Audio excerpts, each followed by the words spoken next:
Hello everyone, in today's show I thought I'd cover the collaboration characters, mainly which ones I think are the strongest and in what order.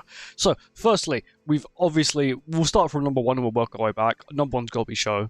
His damage is phenomenal. Yes, he does have a freeze gimmick, but a character that requires so little setup, does not require a specific team, and could put out probably the highest damage in the game for any character. He can out DPS Escanor Merlin, which is kind of crazy. Bear in mind they're an end of year character with death damage single target and all that broken stuff attached to them.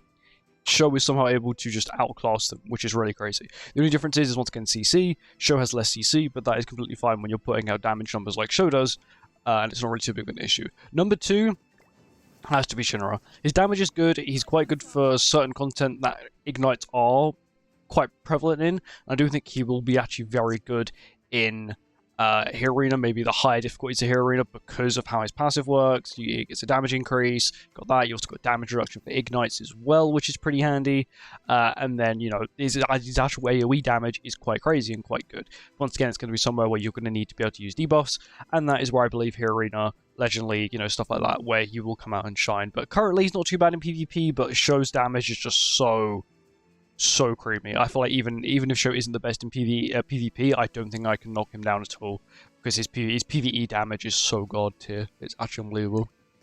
And then finally, like any support character, I'm going to put Tomaki last, solely because she does play the role as a support character, and she doesn't really do much by herself. Yes, she can apply ignites, but it's a single target. If this ignite skill was AoE, maybe then yes, you could argue that she'd be quite good, but since her relic works in the back, her passive works in the back, you can sort of see she was designed to be a backline character, which is completely fine, especially for, PvP, once again, if you play it using Shinra, or, even in things like Hero Arena, right? If you're running Darkness, okay, you got some bulk, now you run, Tomaki, and then you run Shinra, and then you've got not only damage reduction, but you also got damage increase, which is also pretty good. And then you can run someone like Escanor Merlin as well for another DPS, and then you've got a crazy broken team. Especially because the fact that she gives you evade turn 1, which is also really handy, and if she plays 2 single targets, which is what she has 3 single targets, you then get evade again, which is also pretty handy. But that is my thoughts on the collaboration characters. Of course, I'm going to test them out some more, play around with them a bit more, and of course enjoy using them. And I'll see you guys next time. Goodbye.